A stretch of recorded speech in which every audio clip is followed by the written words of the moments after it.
Bismillahirrahmanirrahim. Assalamualaikum warahmatullahi wabarakatuh. Innal hamdalillah nahmaduhu wa nasta'inuhu wa nastaghfiruh wa na'udzu billahi min shururi anfusina wa min sayyiati a'malina. Man yahdihillahu fala mudilla lahu wa man yudlil fala hadiya lahu.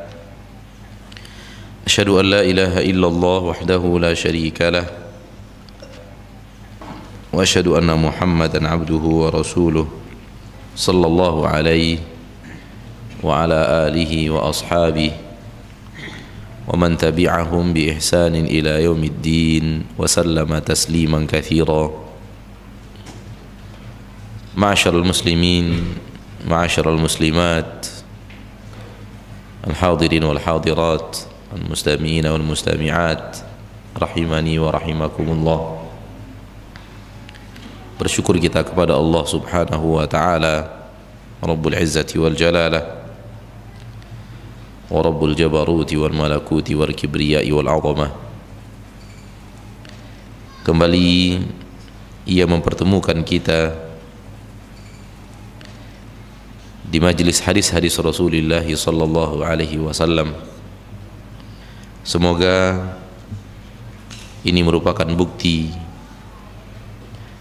akan cintanya kita kepada Rasul kita sallallahu alaihi wasallam dan akan cintanya kita kepada syariat beliau.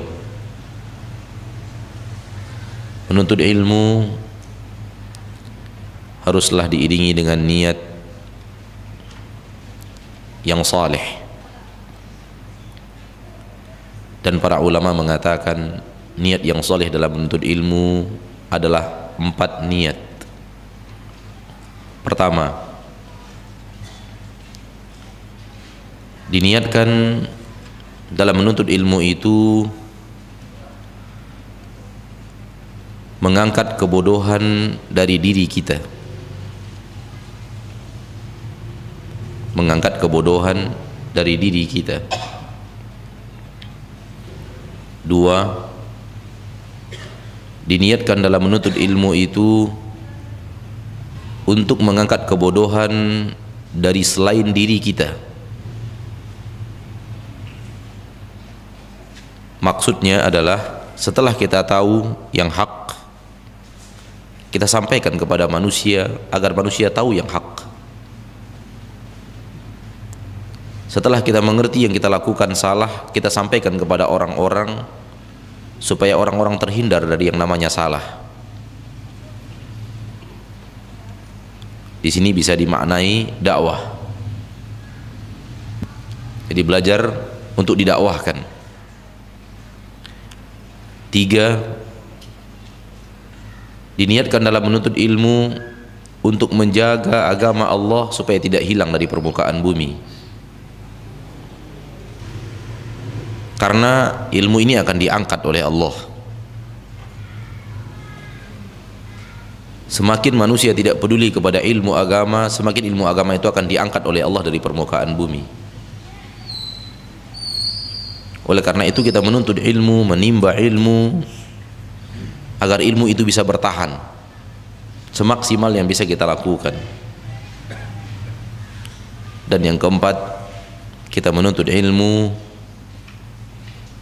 untuk diamalkan.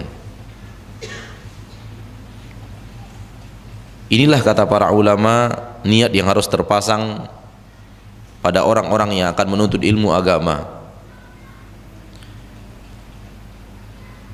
Dan seorang ahli ilmu membuatkan 2 bait syair untuk 4 niat ini. Niyatun lil ilmi raf'ul jahli an nafsihi fa ghairihi minan nasam. Wa thalithu tahsinu lil ulumi min dhaya'iha wal amalu bihi zukin. Niyatun lil ilmi raf'ul jahli an nafsihi fa ghairihi minan nasam. Watsalitsu tahsinu lil ulumi min dhaya'iha wal amalu bihi zukin. Niyatun lil ilmi, niat untuk menuntut ilmu. Raf'ul jahli, mengangkat kebodohan dari diri. Secara umum, mengangkat kebodohan secara umum. Niatkan menuntut ilmu untuk mengangkat kebodohan secara umum, maksudnya kebodohan yang ada ini kita angkat. An nafsihi, dari dirinya sendiri. Fa ghairihi, demikian juga dari selain dirinya. Minan nasam, dari manusia. Nasam maknanya adalah bashar. Di sini dalam bait yang pertama ini ada dua niat untuk ilmu. Pertama, mengangkat kebodohan dari diri sendiri. Kedua, mengangkat kebodohan dari orang lain. Watsalitsu tahsinu, dan yang ketiga, niatkan yang ketiga dalam menuntut ilmu, tahsinu, membentengi, dari kata-kata hisnun, benteng. Lil ulumi, membentengi untuk ilmu. Min, dari dhaya'iha, hilangnya ilmu itu. Wal amalu bihi, dan mengamalkan ilmu itu. Zukin, ilmu itu akan tetap. Dengan mengamalkannya dia akan tetap. Di sini ada 4, 2 pada bait yang pertama dan 2 pada bait yang kedua. Ini 4 niat untuk menuntut ilmu yang disampaikan oleh para ulama, disebut dengan usul niyah fi talabil ilm, pondasi-pondasi niat dalam menuntut ilmu. Apabila kita lihat, maka menuntut ilmu itu bukan sekedar untuk tahu. Banyak orang datang hadir sekedar untuk tahu, itu salah. Apalagi setelah tahu diniatkan untuk berdebat, ini lebih salah lagi. Apalagi kalau untuk berdebat dengan ahli ilmu. Ini lebih rumit lagi ini. Hal-hal yang seperti ini dikatakan oleh para ulama salaf bahagian daripada niat yang batil, yang salah dalam menuntut ilmu. Barang siapa yang menuntut ilmu untuk berdiskusi dengan juhala dan untuk berjidal dengan fuqaha, maka itu adalah cara menuntut ilmu yang tidak benar. Ilmu itu bukan memori, bukan ilmu pengetahuan dalam arti kata kita sudah tahu selesai, tidak. Akan tapi dia untuk memangkat kebodohan dari diri kita. Abdullah Mubarak Al-Marwazi, seorang ulama ternama, mengatakan ilmu itu ada 3 tingkatan. Ilmu itu ada 3 level. Barang siapa yang baru masuk level yang pertama, takabbar, dia akan sombong. Level pertama, yang masuk ke dalam level pertama dari level ilmu, takabbar, sifat yang ada padanya sombong dengan ilmunya. Dan barang siapa yang memasuki level yang kedua, tawadhu', dia akan menjadi orang yang rendah hati, menjadi orang tawadhu', lawan daripada sombong. Dan barang siapa yang memasuki ilmu level yang ketiga, alima annahu la ya'lamu syai'a, dia baru sadar ternyata dia tidak tahu apa-apa. Ketika seseorang menimba ilmu, di awal penimbaan ilmunya sifat sombong itu datang. Ini kabar gembira sekaligus hati-hati.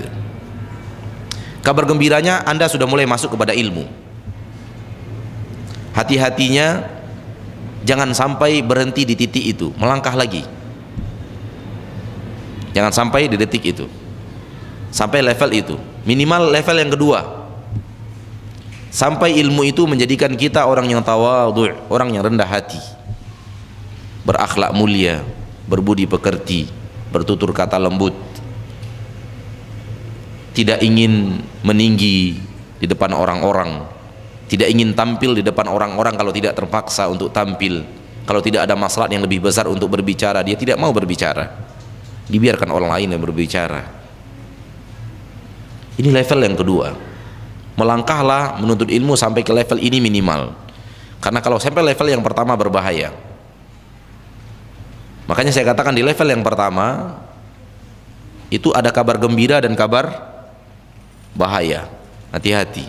Kabar gembiranya kita sudah masuk ke level yang pertama. Lihatlah orang yang baru menuntut ilmu agama yang benar, walaupun dia baru tobat setahun yang lalu, kemudian dia belajar, duduk di majelis taklim dan benar-benar belajar, dan ilmu yang disampaikan ilmu yang benar. Cukup setahun dia taubat dan setahun dia duduk di majelis taklim, dia sudah mulai bisa menyalahkan ustadz-ustadz yang sudah 15 tahun ceramah. Ya atau tidak? Ya. Sehingga orang-orang heran, ini kamu baru taubat setahun yang lalu kok udah protes terhadap orang yang sudah 20 tahunan di atas podium. Kata orang-orang, sudah berakar ekornya di atas podium, itu kamu bantah padahal kamu baru taubat setahun yang lalu. Dan itu benar. Orang yang sampai kepada ilmu yang benar, cukup waktu itu bagi dia untuk mengetahui kesalahan, walau kesalahan itu datang dari orang yang sudah bertahun-tahun di medan dakwah tapi di atas jalan yang tidak benar. Cukup. Dan ini yang sulit diterima oleh masyarakat. Ada orang baru tobat tiba-tiba menyalahkan kiri, menyalahkan kanan, menyalahkan depan dan belakangnya, dan memang salah. Cuman kesalahan orang ini ketika menyalahkan kiri dan kanan pakai kesombongan gitu. Ini yang salah. Oleh karena itu ada titik menggembirakan dan ada titik apa? Mengkhawatirkan. Oleh karena itu jangan berhenti di level yang pertama, belajar terus, minimal masuk di level yang kedua. Kita menuntut ilmu menjadi tawadhu, rendah hati, dan tidak sombong dengan ilmu kita.